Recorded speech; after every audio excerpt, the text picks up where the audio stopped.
Dios es grande, ¿verdad, hermanos? Amén. Amén. Dios es bueno, Dios es grande, Dios es poderoso. Dios es un Dios de misericordia, de amor. Y solo por su bendita misericordia, usted y yo podemos estar hoy en este lugar.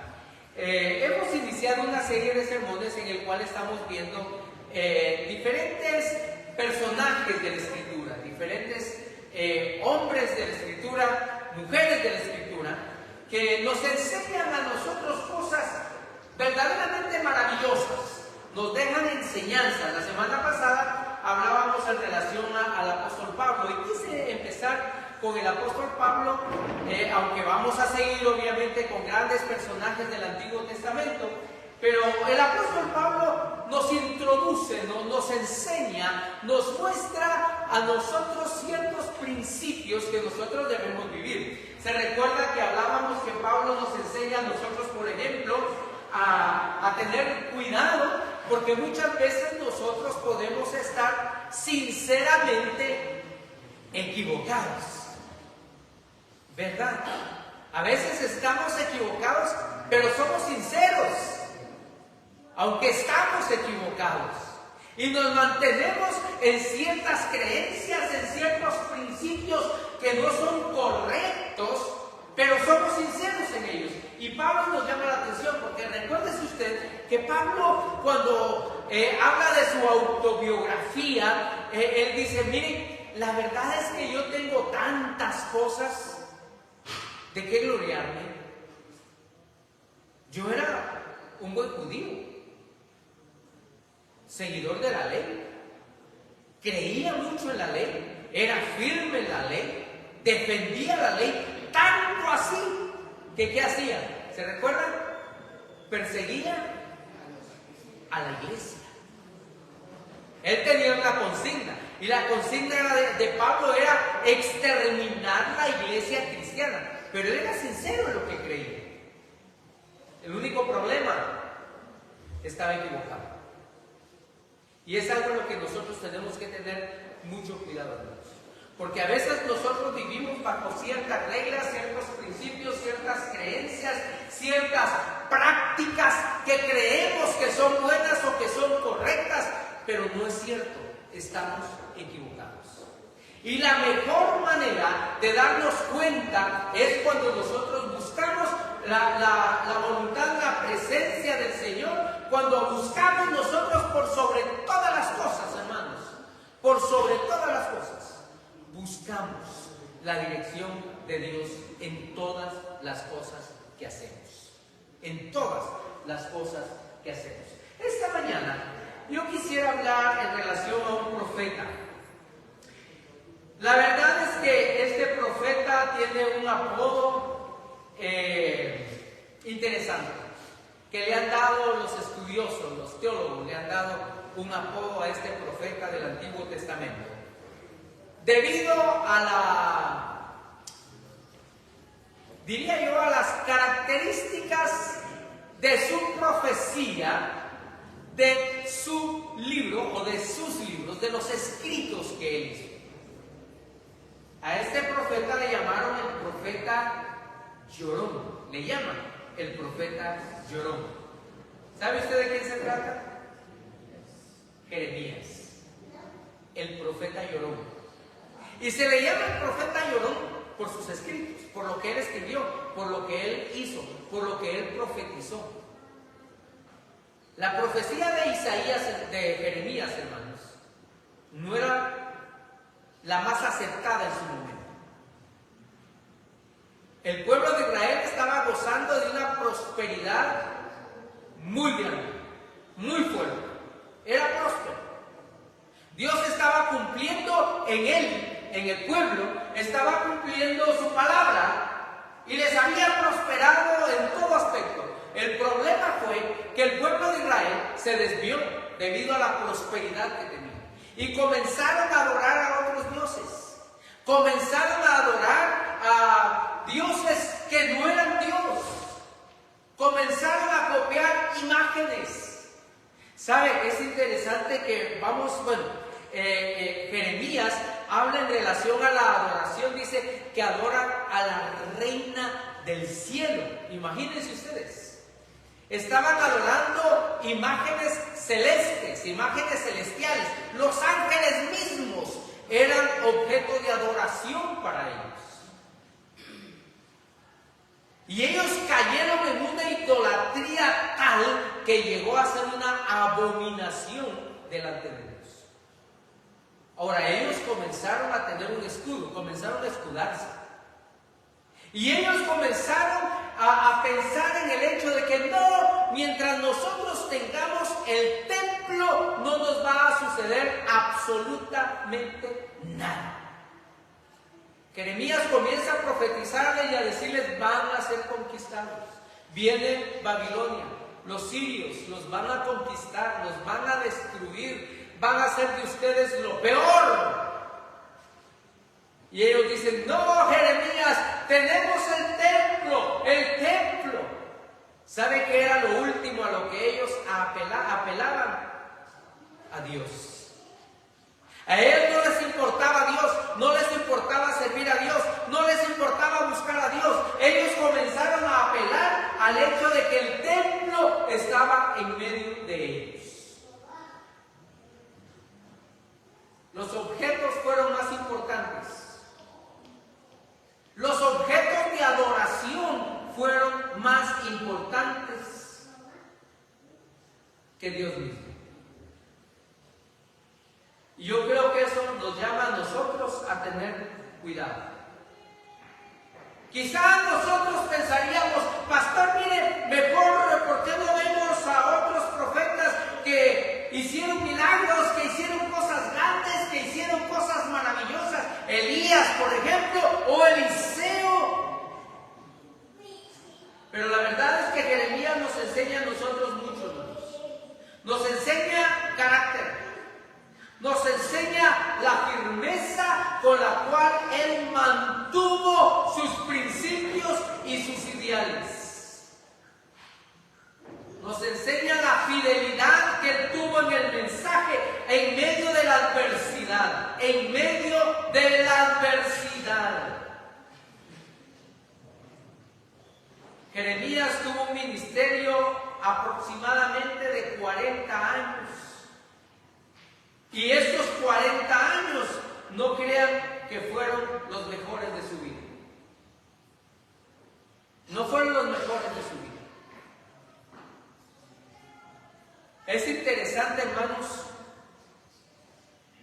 cuando nosotros vemos los profetas, los hombres de Dios, mujeres de Dios, que se dedicaron a servir al Señor, tuvieron épocas difíciles. Tuvieron épocas duras. A veces nosotros pensamos: es que mire qué dichoso Isaías, que el Señor se le reveló en el templo. Sí, pero 10 minutos después, él ya no quería.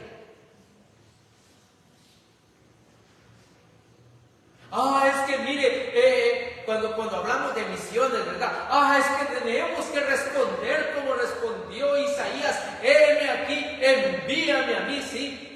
10 minutos después, Isaías le está diciendo al Señor: Señor, mira, ¿y hasta cuándo tengo que hacer esto, Señor?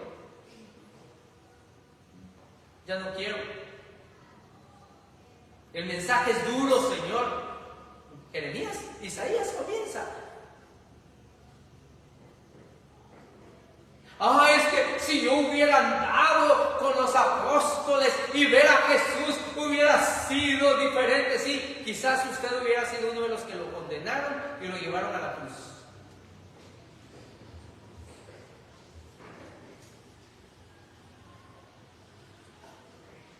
Y Jeremías tiene mucho que enseñarnos. Jeremías tiene tanto que darnos a nosotros en medio de una situación política, económica, histórica, totalmente en contra de él. Totalmente en contra de él. Yo quiero llevarle a Jeremías capítulo 7, versos del 1 al 10, solo para que nos demos cuenta de cómo está el pueblo de Israel. Solo démonos cuenta de cómo está el pueblo de Israel en este momento, cuando Jeremías está profetizando. Oiga lo que dice Jeremías capítulo 7, versos del 1 al 10. Esta es la palabra que vino a Jeremías de parte del Señor. Párate a la entrada del templo del Señor y desde ahí proclama este mensaje. Escuchen la palabra del Señor todos ustedes, habitantes de Judá, que entran por estas puertas para adorar al Señor. Así dice el Señor de los ejércitos, el Dios de Israel. Corrijan su conducta y sus acciones, y yo los dejaré vivir en este lugar. No confíen en esas palabras engañosas que repiten: este es el templo del Señor, el templo del Señor, el templo del Señor. Si realmente corrigen su conducta y sus acciones, si realmente practican la justicia los unos a los otros, si no oprimen al extranjero, ni al huérfano, ni a la viuda, si no derraman sangre inocente en este lugar, ni siguen a otros dioses para su propio mal, entonces los dejaré vivir en este lugar, en la tierra que di a sus antepasados para siempre. Pero ustedes confían en palabras engañosas que no tienen validez alguna. Roban, matan, cometen adulterio, juran con falsedad, queman incienso a Baal, siguen a otros dioses que jamás conocieron. Luego vienen y se presentan ante esta mi casa, en la casa que lleva mi nombre, y dicen: estamos a salvo, para después seguir cometiendo todas estas abominaciones. Tremendo, ¿no cree usted? Terrible lo que está pasando en el pueblo de Israel. Terrible.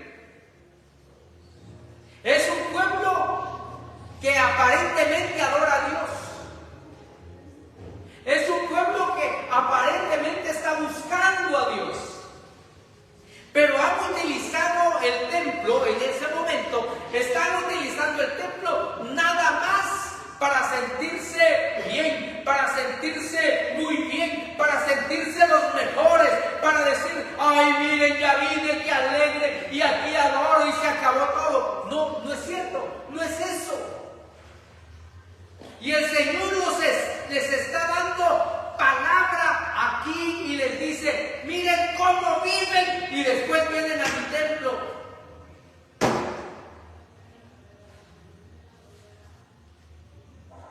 Miren lo que hacen y después vienen a mi templo.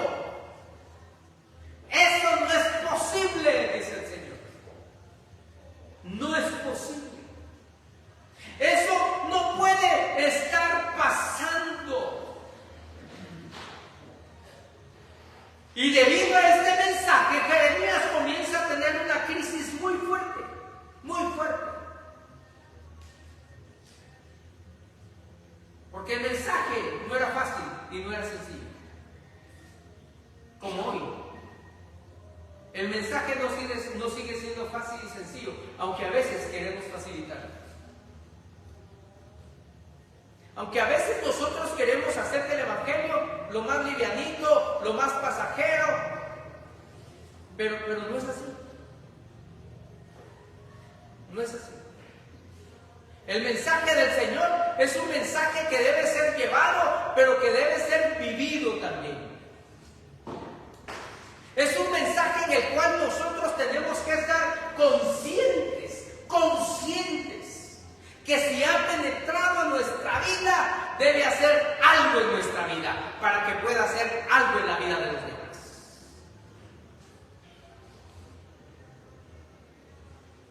Fíjese, leímos todo lo que estaba haciendo el pueblo de Israel.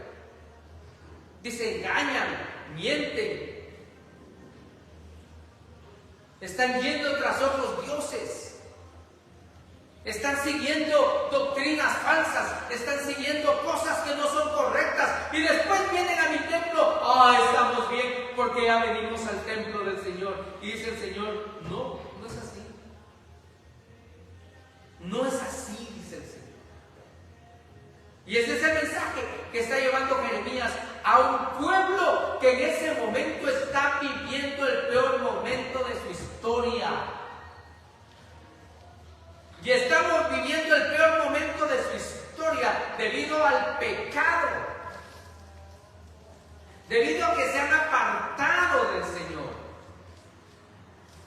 Pero ¿saben? Me encanta el pasaje que leímos porque aún en medio de eso, dice el Señor, sin embargo, si se vuelven.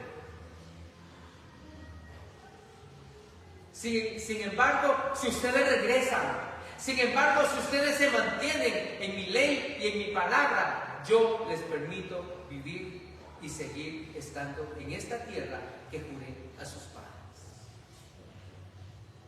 Para los judíos, haber llegado a la tierra prometida, hermanos, era el descanso, era el cumplimiento de la promesa de Dios.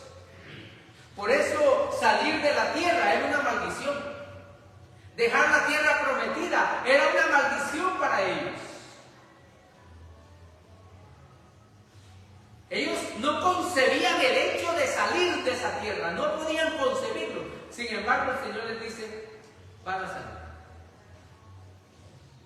O se vuelven a mí, o van a salir. ¿Saben por qué me encanta este pasaje? Me encanta porque yo veo aquí a un Dios de oportunidades. Un Dios que constantemente nos da oportunidades a nosotros para volvernos a Él. Un Dios que nos ve a nosotros y nos dice muy bien, hay una oportunidad para ustedes. Vuélvanse. Vuélvanse. Vuélvanse a mi palabra. Vuélvanse a mi ley. Vuélvanse a mi voluntad. Vuélvanse a lo que yo les estoy llamando. Vénganse nuevamente al redil, y dice el Señor, y entonces vivirán. Era el mensaje que tenían que dar.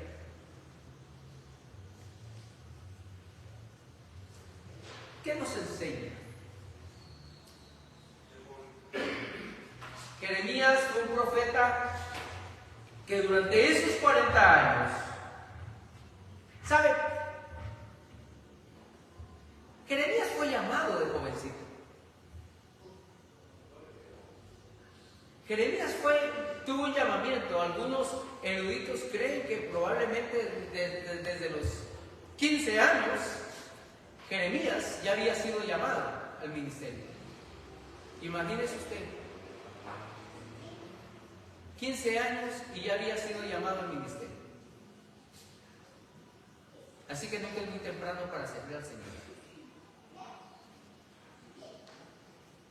A veces creemos, ay no, pastor, mire, yo estoy muy jovencito, déjeme que goce, que disfrute. No, mire Jeremías, 15 años y ya estaba en el ministerio. Timoteo, ¿sabe cuántos años tenía Timoteo cuando comenzó a ser pastor? También entre 14 y 15 años y ya era pastor de una iglesia. Yo no sé cómo aguantó.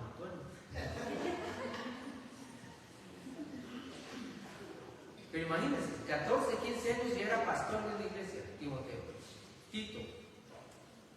Así que nunca es muy temprano, jóvenes, nunca es muy temprano para servir al Señor. Y tampoco nunca es muy grande para servir a Dios.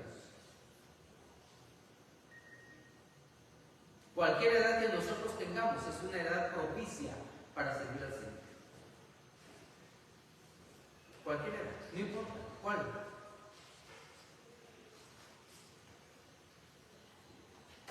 Pero Jeremías nos enseña a nosotros, primero, que fue un hombre que a pesar del mensaje se mantuvo firme. A pesar del mensaje se mantuvo firme. Usted me dice, ¿cómo así que a pesar del mensaje? Es que el mensaje de Jeremías no era fácil, hermano. Fíjese que Jeremías, tanto así lo llegaron a odiar en el pueblo, porque no crea que lo amaron. No crea que Jeremías, ay, qué bueno Jeremías, cómo te amamos Jeremías, mira, te vamos a dar lo mejor. Que no sabe qué le hicieron con Jeremías. Lo metieron en un pozo y ahí lo dejaron encerrado para que no hablara. Lo metieron a la cárcel varias veces, lo apedrearon y lo golpearon, porque nadie quería escuchar el mensaje que Jeremías tenía. Nadie lo quería escuchar. Nadie quería escuchar el mensaje de que el Señor es un Dios justo. A veces nosotros, y he repetido estas varias veces, pero por favor permítame volver a hacerlo. A veces nosotros creemos tanto en un Dios de amor que se nos olvida el Dios de justicia. Y no estoy diciendo que Dios no es de amor. No, Dios es un Dios de amor. Pero de igual manera es un Dios de justicia. Es que su amor es más grande que todos sus atributos. No es cierto, hermano. No es cierto. La justicia de Dios es igualmente grande que su amor, porque Dios es un Dios perfecto. De lo contrario, sería un Dios imperfecto.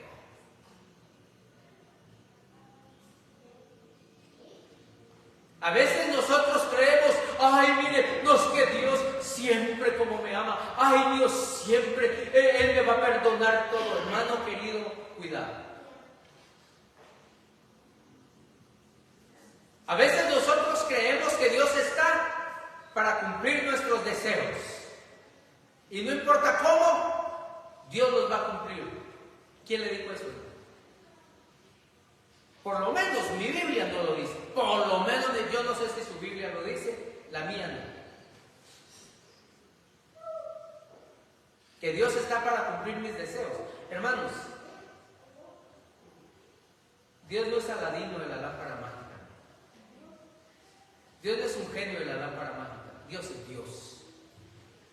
Y Dios va a hacer su voluntad, no mi voluntad. Es que es fácil, es rico que nosotros nos pongamos a pensar, mire, es que Dios me va a cumplir mis deseos porque yo soy buena gente. ¿Quién le dijo eso, hermano? Lo están engañando.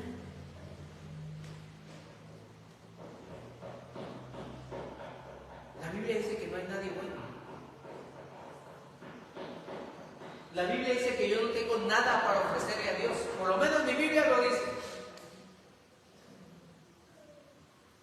La Biblia dice que Dios va a hacer su voluntad. Haga yo lo que yo haga. Dios va a hacer su voluntad.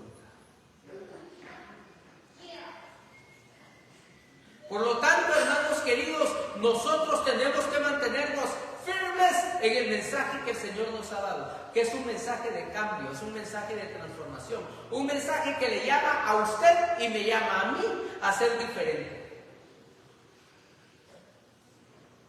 Un mensaje que nos llama a nosotros a ser buenos padres, buenas madres, buenos hijos, buenas hijas. Responsables en todo lo que hagamos, en todo lo que hagamos.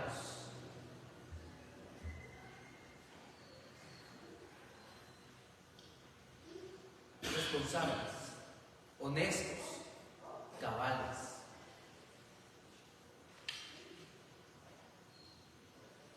A veces la gente va a odiarnos. A veces vamos a tener el reproche y a veces vamos a tener aún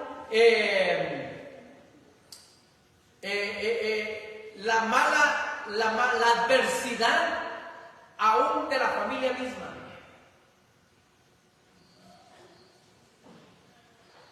Cuando no va a soportar nuestro mensaje y nuestra vida. Ahora, aquí quiero decir algo también, hermano, por favor, con mucho cuidado. espero no darme a mala interpretación, pero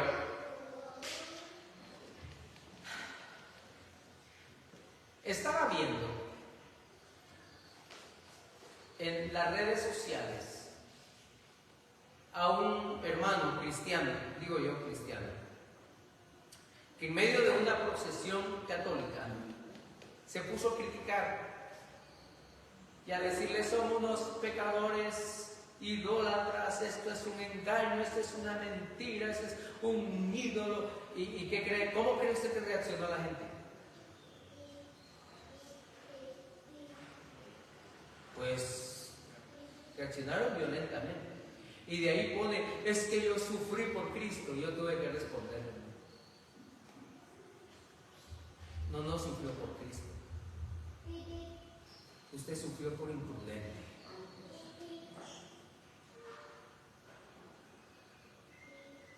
Es que, hermanos, también tenemos que aprender a ser sabios. Porque a veces lo que nosotros hacemos es espantar a la gente y que la gente huya del mensaje, debido a que nosotros a veces o somos imprudentes o damos mal ejemplo.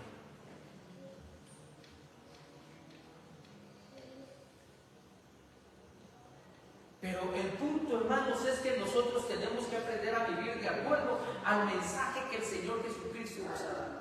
A veces para otros, como dice el apóstol Pablo, es locura. Sí, puede ser locura para otros. Para algunos puede ser locura que usted le diga: mira, Dios puede cambiar tu vida, dejar las adicciones. Dios puede darte la fuerza para dejar los vicios. Dios puede darte la fuerza para dejar a un lado el mal carácter.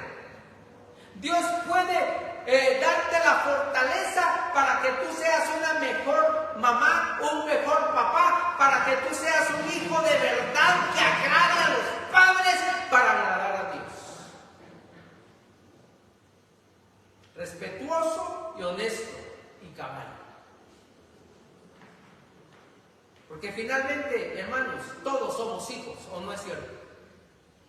Y todos le debemos respeto a nuestros padres. Pastor, usted no sabe cómo fue mi papá, usted no sabe cómo fue mi mamá. Pues la Biblia dice: honre a su padre y a su madre. Y no le pregunta cómo fueron, solo le dice: honre a su padre y a su madre.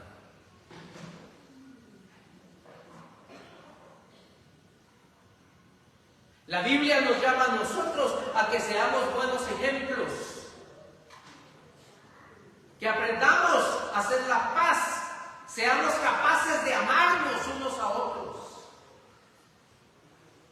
Como hermanos, como familia, tenemos que aprender a amarnos, a servirnos. Llevar ese mensaje, un mensaje de transformación, ser firmes en este mensaje, no de doble ánimo, no de dobleces, como dice la palabra del Señor. Que a veces nos vamos con cualquier viento de doctrina, cualquier idea que surge, ay, se oye bonito, no es bíblico, pero se oye bonito.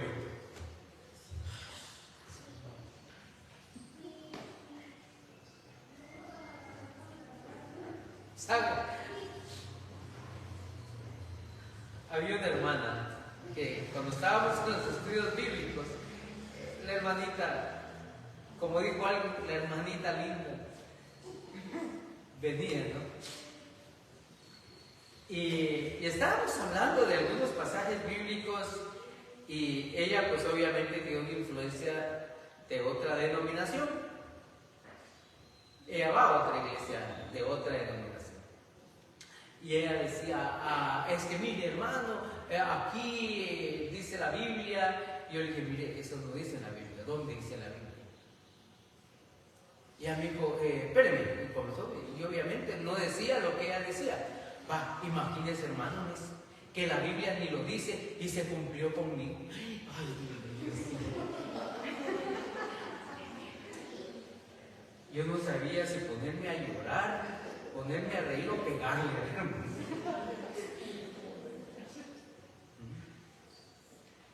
A veces, hermanos, mire, yo no no sé qué nos pasa. A veces oímos ideas que porque suenan bonitas, ¡ay, qué bueno! Por eso es que el Señor nos llama a nosotros y nos llama a escudriñar las Escrituras. ¿Por qué dice? Porque a vosotros os parece que en ellas, ¿qué? Tenéis vida eterna, y ellas son las que dan testimonio de mí.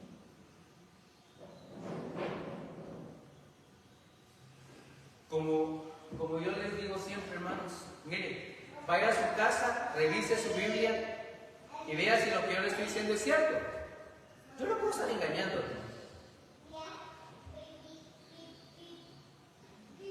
Lea su Biblia. A mí me encanta lo que los hermanos de Berea hacían cuando Pablo les llegaba a predicar. ¿Se recuerda qué hacían? Dice que escuchaban a Pablo. Los hermanos oían a Pablo y todos atentos oyendo a Pablo, pero después se iban a su casa y empezaban a leer para ver si lo que Pablo les había dicho era cierto. El problema es que a veces nosotros oímos ideas bonitas y porque son bonitas, ¿qué nos importa que lo diga o no lo diga? Cuidado, hermanos. Hay muchas modas evangélicas hoy en día, muchas modas evangélicas. Yo le llamo modas evangélicas, que cada vez tienen que ir avanzando y avanzando y avanzando, porque se va terminando una moda, ahora entramos a la otra moda y ahora entramos a la otra moda. Yo me recuerdo hace algunos años atrás, si usted se recuerda, yo no sé, pero surgió una moda de repente del aullido santo. ¿Oyó usted alguna vez eso? El aullido santo. Hermanos que se ponían a hacer como perros.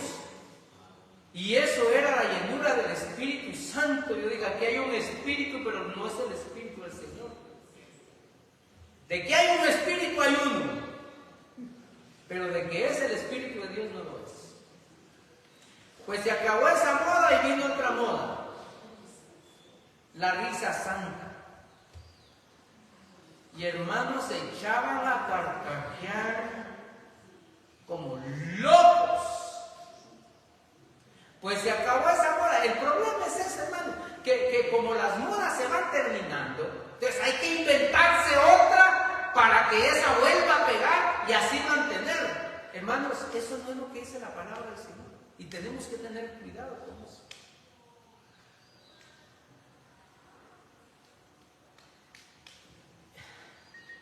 Yo he tenido, yo no sé si la suerte, buena o mala, pero he estado en congresos, los diferentes congresos, a veces de la denominación bautista, a veces interdenominacionales, con personalidades que vienen, vamos a oírlo, a ver qué pasa, ¿no? A ver qué dice. Y estuve en un congreso, y de repente, hermanos, miren, el que estaba dando una ponencia, de repente con hermanos, ahorita me siento embarazado. Y, Dios mío, y estoy embarazado del Espíritu, y ahorita algo va a salir. Y, Dios mío. Y sabe que eso se convirtió en un dicho entre muchos hermanos. Están embarazados del Espíritu.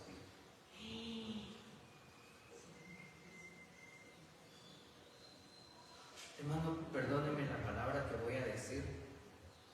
No diga que lo oyó de mí, por favor.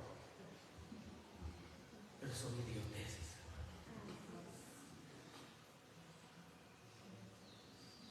Son idioteces. ¿Y sabe qué es lo peor? Las creemos.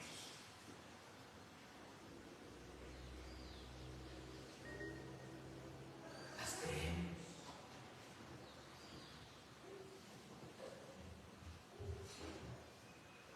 De pronto surge la moda. Usted declare con su boca, porque si usted lo declara se va a cumplir. ¿Quién le dijo eso, hermano? ¿Quién se lo dijo, por favor? Si usted me lo demuestra con la Biblia, yo se lo creo. Pero la Biblia no dice que lo que yo diga se va a cumplir. La Biblia dice que lo que Dios quiera, eso se va a hacer. La Biblia lo que dice es, no digas haré mañana o iré mañana, sino mejor dicho, si Dios quiere, lo haré o iré. Si Dios quiere, es que es la voluntad del Padre, no es mi voluntad. Por eso Jeremías nos enseña a nosotros, tenemos que ser firmes en el mensaje, tenemos que ser claros en la palabra. No importa lo que venga. Mire, para Jeremías fue difícil, era un mensaje difícil para Jeremías, tuvo que sufrir, y a veces sufrimos rechazo, ¿verdad?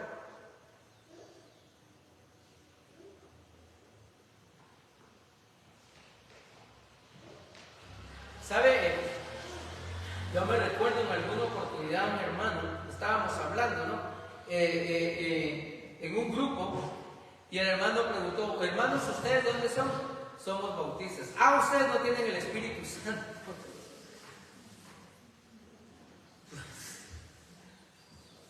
¿Por qué? Porque ustedes no hablan lenguas, ¿dónde dice en la Biblia que para que yo tenga el Espíritu Santo tengo que hablar en lenguas? ¿Dónde lo dice? ¿Dónde? Si hay un solo pasaje que me diga a mí que para demostrar que tengo el Espíritu Santo tengo que hablar en lenguas, un solo pasaje en la Biblia, yo se lo creo, un solo pasaje. La Biblia habla de dones, que es muy diferente. Y las lenguas son un don, no son una demostración. No nos dejemos llevar por cualquier cosa que venga, hermanos, por cualquier cosa que oigamos. Tenemos que estar claros en el mensaje. Tenemos que estar claros, hermanos, que finalmente, lo que manda, lo que nos lleva a nosotros, lo que nos lleva a nosotros a la verdad es esto, es la palabra de Dios, no hay otra cosa. No hay otra cosa, es esto, es la Biblia. Si la Biblia lo dice, yo lo creo. Si la Biblia lo dice, yo lo creo.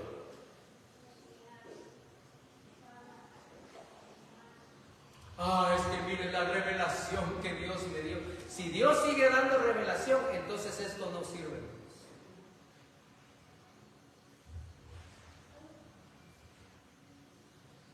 Porque esto es la revelación de Dios. Esto es la revelación de Dios. De ahí en adelante no hay más. Dios va a revelar esto. Dios va a revelar aquí. Nada más. Es la palabra de Dios, de la revelación que nosotros tenemos, y que tenemos que estar firmes en esta palabra. Aquí, esto es lo que me mandan, esto me mandan, no lo que cualquiera diga.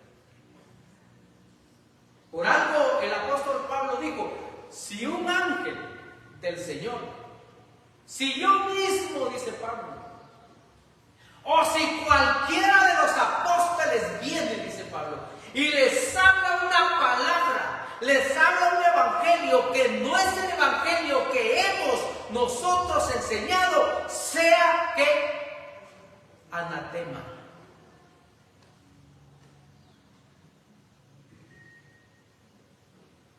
Sea anatema. Usted sabe lo que significa anatema.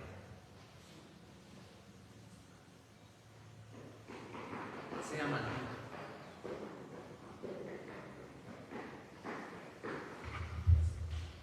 La segunda cosa que nos enseña Jeremías es que el siervo del Señor, el Hijo de Dios, se va a mantener firme, aún en medio de la adversidad. Aún en medio de la adversidad.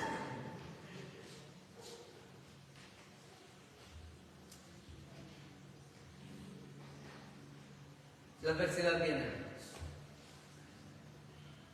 o está, o ya le hemos pasado. Pero aún en medio de eso, tenemos que aprender a confiar en el Señor. Tenemos que aprender a esperar en el Señor. Fíjese otra vez lo que nos dice Jeremías. Jeremías dice: entonces los dejaré vivir en este pueblo, en esta tierra, en este lugar. Pero ustedes deben confiar. Ustedes deben confiar. No en las palabras engañosas, ni en ninguno de los dioses. Ustedes deben confiar. No en las palabras engañosas, ni en ninguno de los dioses a los cuales están sirviendo. Entonces la confianza, ¿dónde debe estar? ¿Dónde debe estar? En el Señor de Dios. En el Señor.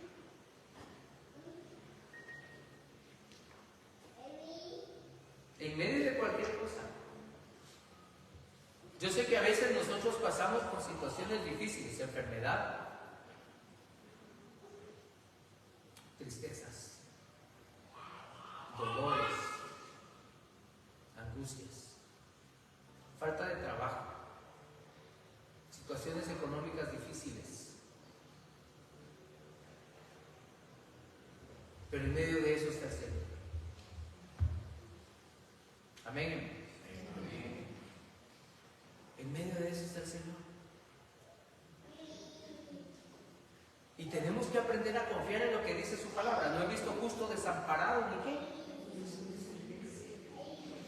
Yo no sé cómo y no sé de dónde, hermano, pero usted va a tener para la necesidad que tiene, su necesidad.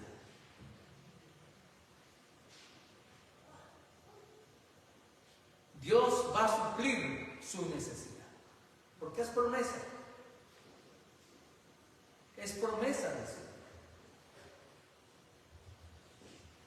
Su falta de empleo, Dios la va a suplir.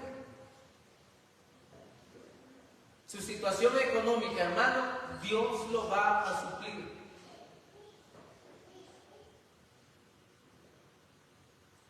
Él va a ser su fortaleza, Él va a ser su ánimo.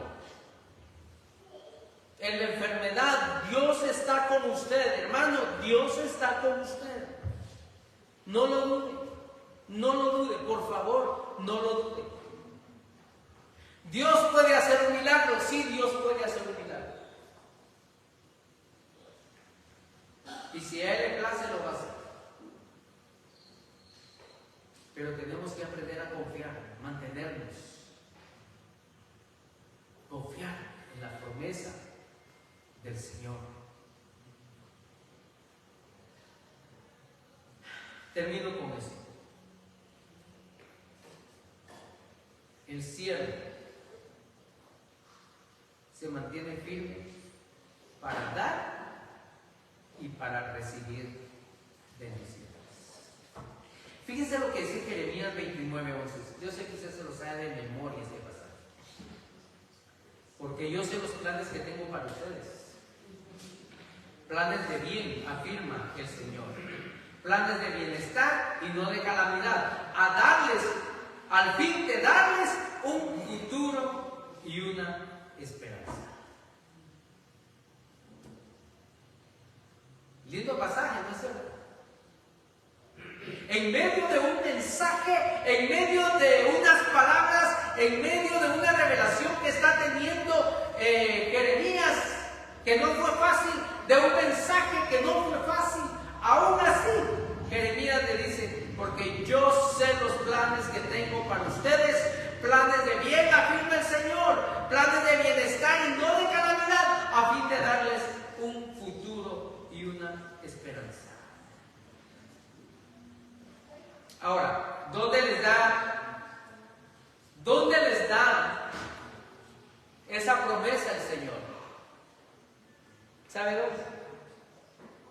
cuando ya están en Babilonia. Cuando ellos fueron llevados, Jeremías está exiliado, ha sido exiliado en Egipto. Jeremías muere en Egipto.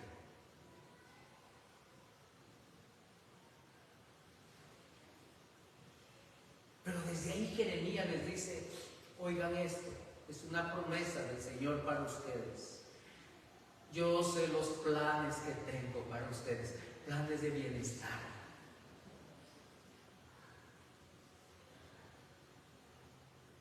Hermanos, son los planes que Dios tiene para nosotros.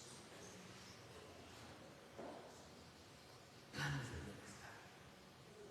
No planes de mal. No planes de mal. Hay esperanza. Hay esperanza que el Señor nos da a cada uno de nosotros. Hay esperanza para usted y para mí. Hay esperanza. Pero el Señor nos llama a mantenernos firmes. Firmes en el mensaje. Un mensaje que tenemos que mantener. Una palabra que tenemos que mantener. Mantenernos dentro de esto. Mantenernos dentro de esta palabra. Confiar en el Señor, esperar, aprender a esperar en el Señor. Hermanos, Dios va a actuar. Dios va a actuar. Aunque a veces no nos parezca, Dios está actuando. Dios está obrando. Y vamos a ver su gloria. La vamos a ver, hermanos. La vamos a ver. Vamos a ver la gloria de Dios. Pero mantengámonos firmes en el Señor. La esperanza, la confianza, la firmeza. Jeremías es un profeta que sufre. Que sufre, y sufre mucho, hermanos. 40 años. Sufrió muchas calamidades, pero en medio de eso, Jeremías nos enseña mucho. Aún y cuando le llamen el profeta llorón, Jeremías nos sigue mostrando que Dios sigue en control de todas las cosas. Que Dios sigue siendo nuestro Padre, nuestro Señor, nuestro Dios, nuestro amante, nuestro pastor. Que Dios sigue actuando, que Dios sigue bajo control de todas las cosas.